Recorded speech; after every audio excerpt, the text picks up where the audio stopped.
ሀራምቤ ሬዲዮ 98.7 ከነሙሉ ክብሩ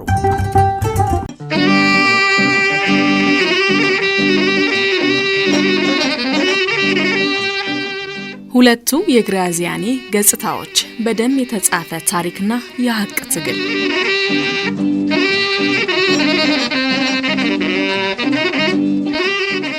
ታሪክ በሁለት መልክ ይጻፋል። ለአንዳንዶች ድልና ጀግንነት፣ ለሌሎች ደግሞ ስቃይና ሞት። ታዲያ ሮዶልፎ ግራዚያኒም በዚህ ጥቁርና ነጭ መልኩ የሚነሳ ሰው ነው። ይህ ስም በኢትዮጵያና በሊቢያ ምድር ሲነሳ የሚታወሰው በጭካኔ በደም አፍሳሽነቱና በጅምላ ጨፍጫፊነቱ ሲሆን በታሪክ ውስጥም የሊቢያ ቄራና የኢትዮጵያ ቄራ ተብሎ የሚታወቅ በጭካኔው ወደር የማይገኝለት የፋሽስት መሪ ነው። በሌላ በኩል ደግሞ ይህ የጦር ወንጀለኛ በገዛ ሀገሩ ጣሊያን በዜጎች ላይ ፈጸመው ግፍ እንደሌለ የሚናገርለትና እንደውም በሀገሩ ጀግና ተብሎ ሐውልት ሊቆምለት ሲታሰብ ዓለም ሌላ የታሪክ ፍልሚያ ውስጥ የገባችበትም ሰው ነው። ዛሬ የካቲት 12ን ስናስብ ስለ ግራዚያኒ ማንነትና ስለ እውነት በጋራ ስለቆሙት ኢትዮጵያውያንና ጣሊያናውያን እንዘክራለን። ከዛ በፊት ግን ባለ ሁለት መልኩ ግራዚያኒ ማን ነው የሚለውን እንይ።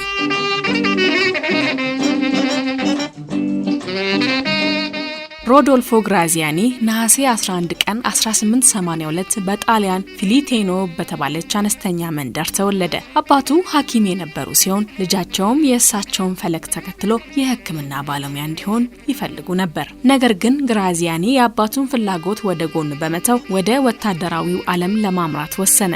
ወታደራዊ ትምህርቱን በታዋቂው የሞዴና ወታደራዊ አካዳሚ ተከታተለ። እንደ ኢሮፓውያን አቆጣጠር በ1904 በትምህርቱ ውጤታማ በመሆኑ በሁለተኛ ኔተናልነት ማዕረግ ወደ ጣሊያን ንጉሳዊ ጦር ሰራዊት ተቀላቀለ። የመጀመሪያውን የውጊያ ልምዱን ያገኘውም በወቅቱ የጣሊያን ቀኝ ግዛት በነበረችው በኤርትራና በኋላም በሊቢያ ሲሆን በእነዚህ ቦታዎች ባሳየው እልህኝነትና ጭካኔ የተሞላበት ወታደራዊ አመራርነት በፋሽስቱ መሪ ቤኒቶ ሙሶሎኒ ዘንድ አመኔታን እያገኘ ሊመጣ ችሏል። የመጨረሻዎቹ ዓመታቱም ከሁለተኛው የዓለም ጦርነት በኋላ በጦር ወንጀለኝነት ተከሶ ለጥቂት ዓመታት ታስሮ የነበረ ሲሆን እንደ ኢሮፓውያን አቆጣጠር በ1995 በሮም በሞት ተለይቷል። ታዲያ ይህን የጦር አዛዥ ዓለም በጥቁር መዝገብ የምታስታውሰው ሲሆን ለአብነትም በሊቢያ በሺዎች የሚቆጠሩ ሰዎችን በበረሃ ላይ በማጎርና በመግደል የፌዛን ቄራ የተባለ ሲሆን በኢትዮጵያ ደግሞ በየካቲት 12 ጭፍጨፋ ከ30,000 በላይ ንጹሃንን የፈጀ የደብረ ሊባኖስ ገዳም መነኮሳትን ያስጨረሰና በተጨማሪም መርዛማ የሰናፍጭ ጋዝ በመጠቀም ዓለም አቀፍ ሕግን የጣሰ ጨካኝ የጦር መሪ ነበር። በሌላ በኩል ደግሞ ግራዚያኒ በጣሊያን የእርስ በርስ ጦርነት ወቅት ለፋሺስቱ ሙሶሎኒ ታማኝ ሆኖ በመቆየቱ በአንዳንድ ቀኝ ዘመም ጣሊያናውያን ዘንድ እንደ ሀገር ወዳድና ጀግና የሚታይ ሲሆን ይህ የታሪክ መዛባት ትልቅ ውግዘት አስነሳ። ታዲያ ይህ ውግዘት ነው በአፊሌ ከተማ ለሱ ሐውልት መቆሙን ተከትሎ ወደ ትልቅ ዓለም አቀፍ ተቋሞ ያደገውና ዳግም ትግል ውስጥ የተገባው።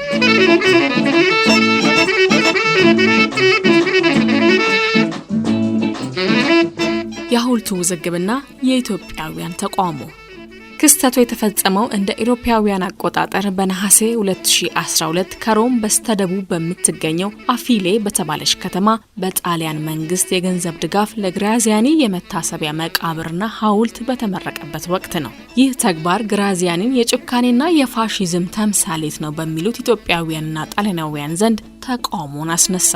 በተለይ በወቅቱ የአፊሌ ከተማ ከንቲባ የነበሩት ኤርኮሌ ቬሪ ሐውልቱን ሲያስመርቁ በወቅቱ ለነበረው ትችት የሰጡት ምላሽ ቁጣን ቀሰቀሰ። እንዲህ ነበር ያሉት: ግራዚያኒ ታላቅ ወታደር ነው። እኛ የምናከብረው ወታደራዊ ብቃቱን እንጂ የፈጸመውን የጦር ወንጀል አይደለም።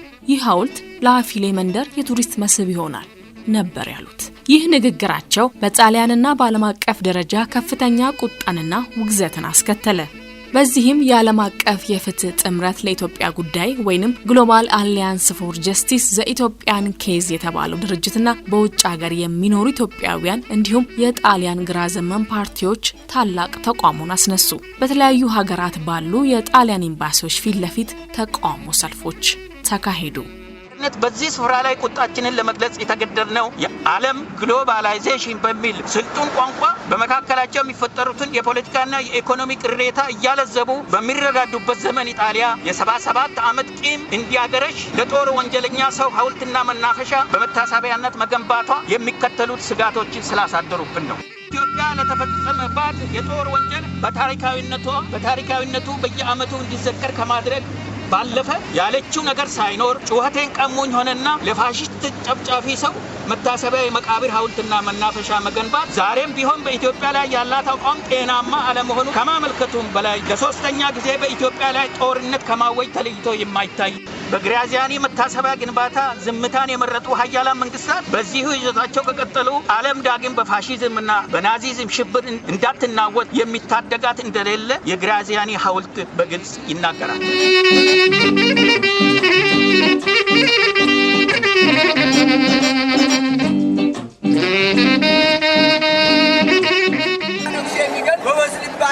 በዓለም ታሪክ ውስጥ ስለዚህ እንኳን ሐውልት በመካነ መቃብሩ የእንጨት ምልክት ሊቆምለት የሚገባው አይደለም ለእኛ አመለካከት። ስለዚህ ሁላችን እኛ ገና እዚያ እንደ በረዶ የወረደ ወብ ተለቅሞ ያላለቀም በጋዝ መርስ የተበከሉት የውሃ ምንጮቻችንም ተጣርተው አላለቁም። ስለዚህ እኛ የምንረሳው መሬቷ አትረሳውምና ይህንን ነገር አጥብቀን ነው የምንቃወመው። ይረሳም ቢባልም ይረሳ አይደለም፣ ይቅርታ ቢባል ግን ይቻላል። ግን ይሄ ተቃራኒ የቆመ ሐውልት መፍረስ መወገድ አለበት። ይህንን ለመቃወም ዛሬ ተሰበሰብነው። ተቃውሟችን እስከ መጨረሻው ይቀጥላል። ትውልድም ይቀጥለዋል። እኛ ብቻ አይደለንም።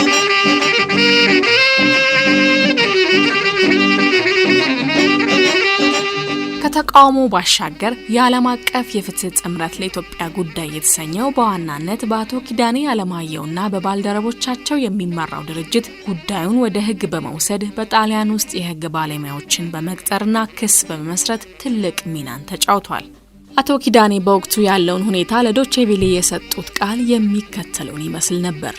ዓለም አቀፍ ህብረት ለፍትህ የኢትዮጵያ ጉዳይ የተሰኘው ድርጅት ዋና ስራ አስኪያጅ ነኝ። 5 መሰረታዊ ዓላማዎች አሉት። አንደኛው ጣሊያን በኢትዮጵያ ላይ የተፈጸመው ግፍ ተገቢው ካሳ እንዲከፈል፣ ቫቲካን ኢትዮጵያን ህዝብ ይቅርታ እንድትጠይቅ፣ የተዘረፈው ንብረት እንዲመለስ፣ የተባበሩት መንግስታት ድርጅት ያንን የጦር ወንጀል እውቅና ሰጥቶ ፍትህ እንዲገኝ እንዲረዳ እና የመጨረሻው በኢትዮጵያ ጨፍጫፊ ለግራዚያኒ የተሰራው መታሰቢያ እንዲወገድ ለማድረግ ነው።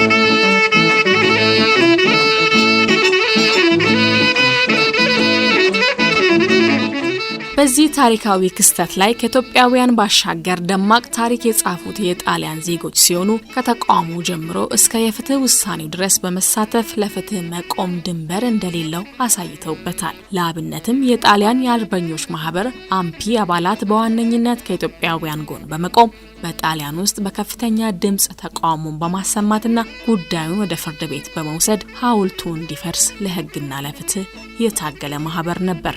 በተጨማሪም እንደ ኤስተሪኖ ሞኒቶና እንደ የላዚዮ ክልል ፕሬዝዳንት የነበሩት ኒኮላ ዚንጋሪቲ ሐውልቱ በህዝብ ገንዘብ መገንባቱን በጽኑ ተቃውመዋል። ለነዚህ ከእውነት ጎን በመቆም ለታገሉት ጣሊያናውያን አቶ ኪዳኔ ምስጋናና እውቅና በመስጠት አያይዘውም የፍርድ ሂደቱን እንዲህ በማለት አብራርተውት ነበር።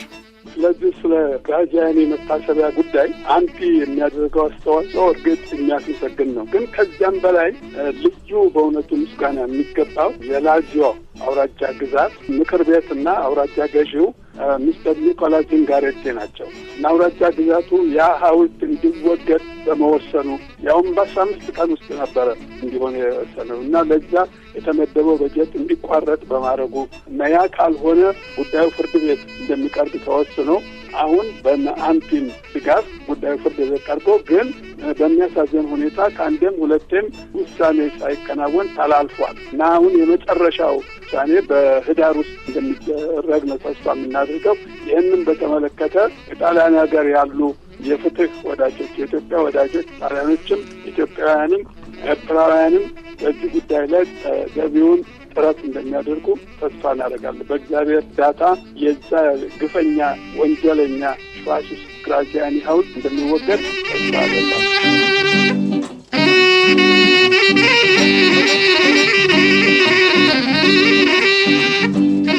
የፍርድ ሂደቱና የመጨረሻ ውሳኔ ተቃውሞውና የፍርድ ሂደቱ ረጅም ጊዜ የወሰደ ቢሆንም የክስ ሂደቱ ከጀመረ ከአንድ ዓመት በኋላ እንደ ኢሮፓውያን አቆጣጠር 2013 ላይ የላዚዮ ክልል መንግስት ለሐውልቱ መናፈሻ ተብሎ የሰጠው 73000 ዩሮ ወይንም ወደ $170,000 ገደማ ጥቅም ላይ እንዳይውልና እንዲመለስ ተወሰነ። በስተመጨረሻም ከ5 ዓመታት የህግ ትግል በኋላ እንደ ኢሮፓውያኑ አቆጣጠር 2017 ላይ የጣሊያን ፍርድ ቤት የአፊሌ ከተማ ከንቲባ የነበሩትን ኤርኮሌ ቪሪ ፋሺዝምን በማወደሳቸው በ8 ወር እስራትና በገንዘብ እንዲቀጡ ወስኗል። በአጠቃላይ ጠንካራው የህግና የፖለቲካ ትግል ከ5 እስከ 6 ዓመታት ገደማን ፈጅቷል። ድሉን ተከትሎ ኢትዮጵያውያንና ደጋፊዎቻቸው ደስታቸውን በታላቅ ኩራት ገልጸው ነበር።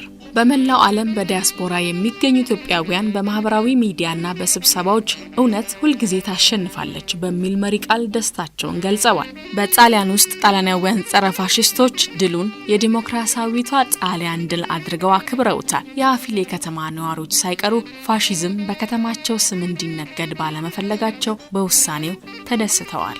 ያም ሆኖ ብዙ የተለፋበትና ለ5 ዓመታት ያህል የፍርድ ክርክር የፈጀው ይህ ትግል የሐውልቱን ሰሪዎች ቢቀጣም ሐውልቱ ግን እስካሁን በሮም ውስጥ እንደቆመ ነው። አሁንም ፍትህ በሙሉ ቁመናዋ ላይ አልተገኘችም።